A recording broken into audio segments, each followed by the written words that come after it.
चलिए, तो आज हम लोग क्लास का पहला दिन शुरू करते हैं बेसिक लेवल से, जो कि मैंने पहले बताया था कि हम लोग 0 लेवल से हीरो लेवल तक का मैथ्स को पढ़ेंगे। तो आज हम शुरू करते हैं 0 लेवल से, जिसमें कि आज हम लोग पढ़ेंगे ऐड, उसके बाद पढ़ेंगे सब्ट्रैक्ट, उसके बाद पढ़ेंगे मल्टीपल। तो ऐड तो आप लोग जानते होंगे, ये बहुत ही सिंपल सा चीज है और इसमें कोई विशेष टेक्निक जो है लगाने की आवश्यकता नहीं है।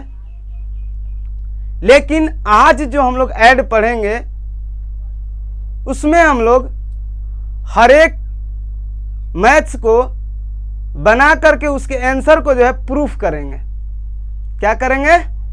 प्रूफ करेंगे कि वो हमारा आंसर सही है या नहीं। तो चलिए शुरू करते हैं आज का पहला क्वेश्चन। हमारा पहला क्वेश्चन है 3 4 2 1 प्लस 6 8 4 2 प्लस 7 3 4 5।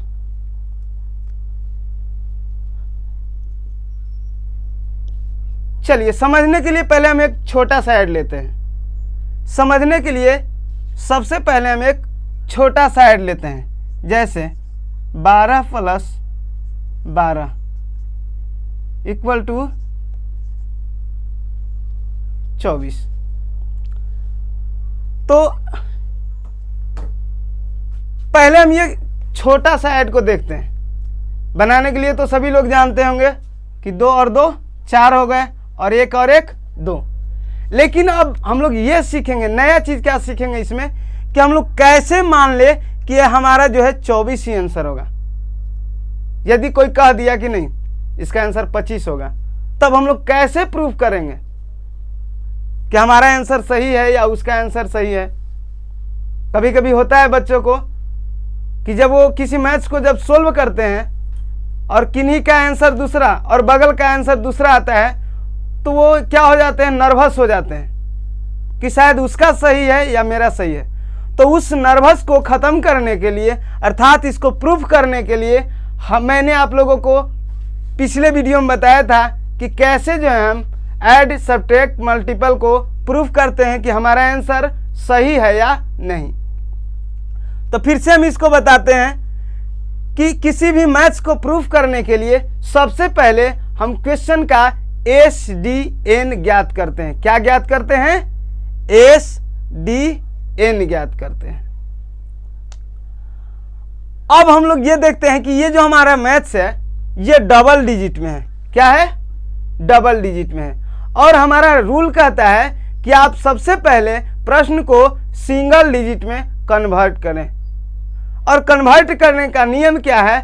मैंने आपको बताया था कि कन्वर्ट करने के लिए सभी अंकों का योग करते हैं। अर्थात ये 2 और 1 को जोड़ दिए तो हो गया हमारा 3, और प्लस और ये 2 और 1 3, अर्थात 3 और 3 को जोड़ेंगे तो हमारा आ गया सिंगल डिजिट 6 आ गया।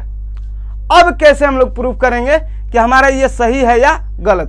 तो हमारे जो प्रश्न का जो SDN 6 आया, यदि आंसर का भी SDN 6 आ जाता है तो हमारा उत्तर जो है सही माना जाएगा, अन्यथा हमारा उत्तर गलत माना जाएगा।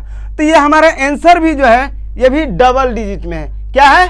डबल डिजिट में है। तो इसे भी हम लोग क्या कर लेंगे? सिंगल डिजिट में बदल लेंगे। तो सिंगल डिजिट में बदलने के लिए अंकों का योग यानी 4 और 2 6। अब ये जो है 6 और 6 दोनों क्या कर गए? मैच कर गए। मैच कर गए, इसलिए हमारा आंसर क्या है? सही है। यदि ये मैच नहीं करता तो हमारा उत्तर गलत माना जाता। चलिए, तो ये हुआ हमारा एकदम सिंपल सा क्वेश्चन आप लोगों को समझने के लिए कि कैसे हम लोग इसे C9 मेथड का इसमें प्रयोग करते हैं। अब चलते हैं इससे थोड़ा सा बड़ा, इससे थोड़ा सा बड़ा, जैसे मान लिया जाए कि इतना को सोल्व करें, क्या करें, सोल्व करें, तो इसका हो जाता है इतना। अब हम देखते हैं कि ये जो हमारा क्वेश्चन जो है इसका आंसर दिया हुआ इतना है। अब हम लोग ये कैसे पता करेंगे कि इसका जो आंसर है सही ये लिखा हुआ है या गलत है। मान लिया जाए हमारे पास क्वेश्चन है, उसमें 4 ऑप्शन हो और 4 ऑप्शन में से एक ये ऑप्शन हो और हमें डाउट हो रहा हो कि ये आंसर उसका होगा या नहीं होगा, तो इसको प्रूफ करने के लिए हम लोग क्या करते हैं, सबसे पहले क्वेश्चन का SDN अर्थात सिंगल डिजिट नंबर ज्ञात करते हैं। ये हमारा 4th डिजिट में है, ये भी 4th और ये भी 4th डिजिट। यहां पर देखिए ये हमारा कितना डिजिट है, 6 डिजिट में है। तो हम लोग प्रश्न का सबसे पहले क्या निकालेंगे, सिंगल डिजिट। तो ये हो जाएंगे कितना, 2 और 1 3, 3 और 4 7, 7 और 3 10, 10 बराबर 1, अब प्लस यहाँ होगा कितना, 4 और 2 6, 6 12, 12 और 8 20, 20 बराबर 2, और प्लस ये हो गए 5 4 9, खत्म हो गए, 7 और 3 10 बराबर 1, अर्थात 2 और 1 3 और 1 4। यानी हम कह सकते हैं कि हमारे जो प्रश्न है, प्रश्न का SDN कितना आया, 4 आ गया। अब ये देखेंगे कि हमारा आंसर का SDN भी 4 आता है कि नहीं। यदि हमारा आंसर का SDN 4 आ जाता है तो हमारा उत्तर सही माना जाएगा, और यदि आंसर का SDN 4 नहीं आता है तो हमारा उत्तर गलत माना जाएगा। चलिए तो देख लेते हैं, 8 और 1 9, खत्म हो गए, 7 6 13 1 14, क्या होता, 17608। अब हम देखते हैं कि हमारा आंसर सही है कि नहीं। तो इसका तो SDN प्रश्न का आ गया है 4, आंसर का SDN देख लेते हैं, 8 और 14, 14 और 1 15, 15 और 7 कितने हो गए, 22, 22 बराबर, देखिए 22 बराबर हो गए 4, क्योंकि दो ये भी डबल डिजिट में है। तो हम लोग क्या करते हैं कि जब तक सिंगल डिजिट में बदल नहीं जाता है तब तक हम अंकों का योग करते रहते हैं, है ना। तो इस प्रकार से इसका SDN क्या आ गए, 4 आ गए। अब इसका SDN 4 और इसका SDN 4 दोनों क्या कर गए, मैच कर गए, इसलिए ये हमारा आंसर सही है। इसके बाद अब हम लोग चलते हैं नेक्स्ट क्वेश्चन पर। नेक्स्ट क्वेश्चन हमारा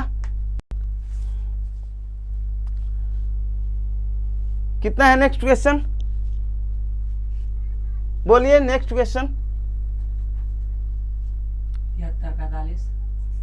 73 45 86 21 प्लस 34 27, ठीक है। अब हम लोग देख लेते हैं कि इसका आंसर, इसका ऑप्शन भी दिया हुआ है, ऑप्शन कितना है, 19 29 29 3 हो गया। चलिए अब इसको हम प्रूफ करते हैं कि ये जो हमारा आंसर दिया हुआ है ये सही है या गलत, इसको हमको प्रूफ करना है। तो प्रूफ करने के लिए क्या करते हैं, हमारा ये जो प्रश्न है, प्रश्न का हम क्या करेंगे, सबसे पहले सिंगल डिजिट नंबर निकालते हैं। तो 5 और 4 9 हो गए, तो 9 बराबर क्या होता है, 0, इसलिए उसको हम लोग ऐड नहीं करते हैं। तो अब बच गया 7 और 3 10, 10 बराबर 1। यहाँ पर देखते हैं 6 और 2 8 और 1 9, खत्म हो गए, बच गए 8, प्लस ये बच गए 7 और 2 9, तो बच गए 4 और 3 7। अब यहाँ हो गए 8 1 9, खत्म हो गए, बच गया कितना, 7। अब हम देखते हैं कि हमारा आंसर का SDN 7 आता है या नहीं। यदि आंसर का SDN 7 नहीं आता है तो हमारा उत्तर गलत माना जाएगा, और यदि आंसर का SDN 7 आ जाता है तो हमारा उत्तर भी सही माना जाएगा। तो देख लेते हैं, 9 खत्म 9 खत्म, 3 2 5 और 1 6, इसका SDN 7 आ गया, इसका SDN 6 आ गया, इसलिए ये क्या हुआ, मैच नहीं किया, इसलिए आंसर हमारा गलत माना जाएगा। इसके बाद चलते हैं नेक्स्ट क्वेश्चन पर। बोलिए नेक्स्ट क्वेश्चन क्या है, 43 43 43 48 प्लस 43 48 माइनस 34 37 ऑप्शन है कितना 77 54। चलिए इसको हम लोग देखते हैं कि जो आंसर जो दिया हुआ है ये आंसर सही है या गलत। चलिए तब सबसे पहले हम क्या करते हैं, प्रश्न का एसडीएन ज्ञात करते हैं। क्या ज्ञात करते हैं, प्रश्न का एसडीएन। तो हम देख लेते हैं, ये 8 6 14 4 18 18 3 21 21 बराबर 3 जोड़ हो गए कितने 4 3 7 7 4 11 11 8 19 19 बराबर 1। उसके बाद माइनस 4 और 3 7 7 और 3 10 10 और 7 17 17 बराबर 8। यानी कि 3 और 1 4 में से हमको घटाना है कितना 8। अब यहां पर एक चीज ध्यान दीजिएगा, यदि जब हम किसी मैथ्स को C9 से प्रूफ करेंगे कि सत्य है या असत्य, और उस क्रम में घटाव से संबंधित प्रश्न में यदि प्लस वैल्यू कम आ जाए और ये वैल्यू क्या आ जाए ज्यादा आ जाए, यानी कि हमारा आंसर जो है माइनस में आए एसडीएन, तो हम लोग उस समय क्या करना है कि हमें प्लस वाले वैल्यू में 9 को ऐड कर देना है। ऐसा क्यों करते हैं, ताकि हमारा जो आंसर आए एसडीएन वो माइनस में ना आए। और 9 इसलिए ऐड किए क्योंकि 9 का वैल्यू 0 के बराबर होता है, इसलिए उसका मान जो है कम या अधिक नहीं होगा। तो इसलिए हम लोग यहाँ क्या कर दिए 9 इसमें ऐड कर दिए, तो 9 4 हो गया कितना 13। अब 13 में से 8 घटा लिए तो बच गया कितना 5। अब हम देखते हैं कि हमारा आंसर का एसडीएन 5 आता है या नहीं। तो चलते हैं, 5 4 9 खत्म हो गए, 7 7 14 14 बराबर 5। ये दोनों 5 क्या कर गए मैच कर गए, इसलिए आंसर क्या है सही। ठीक है, चलिए इसके बाद हम लोग चलते हैं, आप लोग इसी प्रकार से अन्य सारे एडिशन सब्ट्रैक्शन को बना करके उसको प्रूफ कीजिएगा।